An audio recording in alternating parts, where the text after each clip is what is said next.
Hello বন্ধুরা, স্বাগত আমাদের ইউটিউব চ্যানেলে। আশা করি আপনারা সকলেই খুব ভালো রয়েছেন। তো আজকে আমি একটা নতুন সিরিজ চালাচ্ছি, নতুন একটা সিরিজ শুরু করছি, সেটা হচ্ছে রাশি। মানে সব ১২টা রাশি, ১২টা রাশি তো আপনারা জানেনই। মেষ, বৃষ, মিথুন, কর্কট, সিংহ, কন্যা, তুলা, বৃশ্চিক, ধনু, মকর, কুম্ভ, মীন। এই ১২টা রাশি যে রয়েছে, এই ১২টা রাশি নিয়ে আমি একটি পুরো এপিসোড বানাবো। আপনারা সেটা দেখতে পারেন নিউমোলজির মতনই। এটা অনেকটাই মিল খাবে নিউমোলজির সাথে, যেটা মূলাঙ্ক, সেটা আপনি অনেকটা রিলেট করতে পারবেন। তো আজকে আমরা কথা শুনবো যে মেষ রাশি জিনিসটা নিয়ে। মেষ রাশি যারা জাতক বা জাতিকা রয়েছে তাদের পার্সোনালিটি বা তাদের যে সমস্ত বিষয়বস্তুগুলি রয়েছে সেগুলি সম্বন্ধে আজকে আমরা জানবো। তো মেষ রাশির জাতক জাতিকারা সাধারণত হয় কি, তারা খুব মেজাজি হয়, এক এক কথায় বলতে গেলে। তাদেরকে অনেক সময় অনেকজন মানে খুব খারাপভাবে জাজ করে নেয় যে তারা খুব অ্যাটিটিউড বা অন্যান্যভাবে বিশেষভাবে তাদেরকে আলাদাভাবে মানে জাজ করে নেয়। এবার হয় কি, তারা যদি সেই লোকটার সাথে অনেকদিন ধরে থাকে, তার সাথে যদি কাজ করে, তাহলে দেখতে হবে যে না, লোকটার অ্যাটিটিউড না, লোকটার কাজ করার ধরনটা সেরকম। কিন্তু লোকটা একটু মেজাজি, একটু কাজটা নিয়ে, তার কাজ নিয়ে একটু প্যাশনেট, আর যে কোনো জিনিসকে একটু কন্ট্রোলে রাখতে চায়, নিজের কন্ট্রোলে। এগুলো দিক একটু রয়েছে মেষ রাশির জাতক বা জাতিকাদের, আপনারা সেটা লক্ষ্য করবেন। তাদের মধ্যে একটা মানে প্রচুর সাহস রয়েছে, যেহেতু একটা অগ্নিতত্ত্বের রাশি, যেহেতু একটা মঙ্গলের কারকতা রয়েছে এর মধ্যে, মঙ্গল যেহেতু এর অধিপতি। তো আপনারা দেখবেন মঙ্গল আমাদের জ্যোতিষশাস্ত্রে তাকে সেনাপতি দরজা দিয়েছে। তো সেনাপতি দরজা দেওয়া সেনাপতি কি করবে? জাস্ট অ্যাকশন নিবে, নির্ভয়ে জাস্ট অ্যাকশন নিবে, সে যাই থাকুক।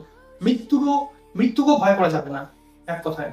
তো এনাদের মধ্যে আপনি লক্ষ্য করতে পারবেন যে এনারা নির্ভয়ে যে কোনো জিনিসের প্রতিবাদ করতে পারে।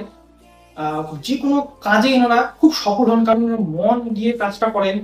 এক কথায় সবকিছু লাগিয়ে দেন, এনাদের এনার্জি খুব বেশি, এনাদের সত্যি খুব এনার্জি বেশি।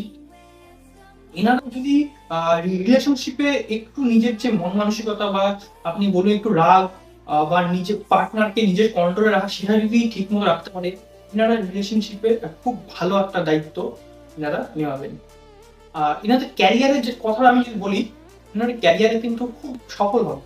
কারণ এনারা এক কথা, মঙ্গলের মধ্যে এনার্জি রয়েছে, একটা কাজ করার ক্ষমতা রয়েছে। আপনারা জানেন যে দশম ঘর কিন্তু মঙ্গলের ঘর, আর মঙ্গলের ঘরে কিন্তু মঙ্গল উচ্চ হয়ে যায়। মঙ্গল উচ্চ হওয়ার কারণ কিন্তু রয়েছে। কেউ কেউ কিন্তু কখনো শত্রুর ঘরে গিয়ে উচ্চস্থ হয় না, কিন্তু মঙ্গল কিন্তু একমাত্র গ্রহ যে শত্রুর ঘরে গিয়ে উচ্চস্থ হয়। মানে সে কিন্তু সেনাপতি। আর সেনাপতিকে আপনি যদি ঘরে বেঁধে রেখে দেন ভালো মতো খাওয়ায় দাওয়ায়, তো তার তো সেটা ভালো লাগবে না। তাকে যদি আপনি লড়াইয়ের যেখানে ময়দানে যদি ছেড়ে দেন, সে কিন্তু খুব ভালো কাজ করবে। সেরকমই শনির ঘরে কিন্তু মঙ্গল উচ্চস্থ হয়ে যায়, কারণ দশম ঘর কিসের কারণ? পিতার সম্পত্তি বা পিতার হেল্পার, বা আপনি বলতে পারেন কর্মর ক্ষেত্রটা। তো এনারা কর্মে তো প্যাশনেট হবেন কর্মে। এনারা এক কথা ক্যারিয়ার বলতে এগ্রিকালচার সেক্টর খুব ভালো হয়, কারণ মঙ্গল মানে মাটি। রিয়েল এস্টেট বিজনেসও খুব ভালো হয় এনারা, কারণ ওখানে মঙ্গল একটা শনির কম্বিনেশন দেখতে পাওয়া যায়, যেহেতু ভূমির উপরে জিনিসটা দাঁড়িয়ে রয়েছে। আর আপনি বলতে পারেন পুলিশ, আর্মি, বা যে সমস্ত দমকল বাহিনীর যে আগুনের সাথে সম্পর্কিত কাজ, যে কোনো কাজ এনারা খুব ভালো কাজ করে। বা বলতেন পিতল, সোনা, সোনাতেও মোটামুটি কাজ করতে পারে, কিন্তু পিতল মোটামুটি এই সমস্ত জিনিসের খুব ভালো একটা উন্নতি লক্ষ্য করতে পারে, যে সমস্ত জিনিসগুলো মঙ্গলের সাথে জড়িত আছে। আমি একটা রেমেডি বলে দিই এনাদের জন্য। প্রতিদিন সকালবেলা তামার পাত্রে জল ঢালবেন, সূর্যদেবকে অর্পণ করে, সূর্যদেবকে দেখে তামার পাত্রে জল দিবেন। আর ভাই বোনের সাথে ভালো সম্পর্ক রাখবেন। আর যারা কাকু বা কাকিমা, এদের সাথে খুব ভালো সম্পর্ক রাখবেন, কারণ কাকু বলতে মঙ্গলকে বোঝাচ্ছে। ফাদার বলতে এক কথা বলতে বোঝা হচ্ছে সূর্যদেবকে। মঙ্গলদেব বলতে এটাও বোঝা যাচ্ছে ভাই বোন, কারণ থার্ড হাউসের কারক কিন্তু মঙ্গলদেব। তো আপনারা ভাই বোনের সাথে যদি ভালো সম্পর্ক রাখেন, বা কাকুর সাথে যদি ভালো সম্পর্ক রাখেন, দেখবেন আপনাদের মধ্যে যদি ভালো সম্পর্ক থাকে, আপনার লাইফে সহজেই স্ট্রাগল আসবে না। তার তো সবথেকে বড় কথা, আপনারা তো মানে আপনারা হচ্ছে এরকম, মানে স্ট্রাগল আসলে আপনারা বেশি উন্নতি করে যান, এক কথা এরকম। মানে বিপদে ফেললে একটা ভালো পারফরমেন্সটা, আপনার বেস্ট পারফরমেন্স যেটা, সেটা উঠে আসে। মানে আপনারা কোনো কাজ করতে গেলেন, কাজটা সফল হচ্ছে না, কিন্তু খুব চ্যালেঞ্জিং কাজ, সেই চ্যালেঞ্জিং কাজের মধ্যে নিজেকে ফেলবেন। আপনারা চ্যালেঞ্জিং কাজে না খুব ভালো একটা কাজ করেন, কারণ মঙ্গল সেনাপতি, সে শত্রুর ঘরে কিন্তু উচ্চস্থ। সেরকম আপনারা কিন্তু মানে নিজেকে যদি রণভূমিতে নামান, নিজেকে এক কথায় লড়াইয়ের ভূমিতে নামান, সেক্ষেত্রে আপনারা একটু বেশি সফল করবেন অন্যদের চেয়ে। কারণ আপনারা লড়াকু মাইন্ডসেট হচ্ছে আপনাদের, আপনাদের পিছু পা হতে যাবেন না আপনারা সহজে। তো আপনাদের মধ্যে এই জিনিসটা রয়েছে, আপনাদের মনটা খুঁজে খুব ভালো, কিন্তু আপনাদেরকে অনেক সময় এই আপনারা খুব ব্যাড ভাবে, খারাপ ভাবে আপনারা মানে মাথা গরম করে ফেলেন, তাই জন্য লোক আপনাদেরকে আর্লি খুব তাড়াতাড়ি খুব জাজ করে ফেলে যে লোকটা এরকম এরকম এরকম। কিন্তু আপনারা, আমি জানি আপনারা খুব মন থেকে খুব ভালো, বাইরে থেকে আপনারা দেখতে খুব শক্ত কিন্তু ভিতর থেকে খুব নরম, আপনার মনে খুব ভালো হয়।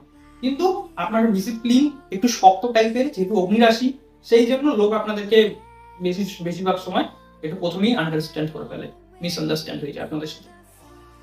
তো আপনারা এটা লক্ষ্য করবেন, নিজের সম্পর্ক ঠিকঠাক রাখবেন, আর নিজের ভাই বোনদের সাথে সম্পর্ক ঠিকঠাক রাখবেন, এবং আপনারা লক্ষ্য করবেন যে আপনাদের সাথে যারা, যেসব বন্ধু বান্ধব বা যার সাথে আপনি কমিউনিকেশন করতে চান তার সাথে একটু ভালোভাবে ব্যবহারটা করবেন, মানে কখনো রাগ দেখিয়ে ফেলবেন না। তো আপনারা না কখনো গোপন জিনিস লুকাতে পারেন না, একদম স্ট্রেট ফরওয়ার্ড। কারণ কোনো কথা বলতে হলো স্ট্রেট ফরওয়ার্ড, ডাইরেক্ট।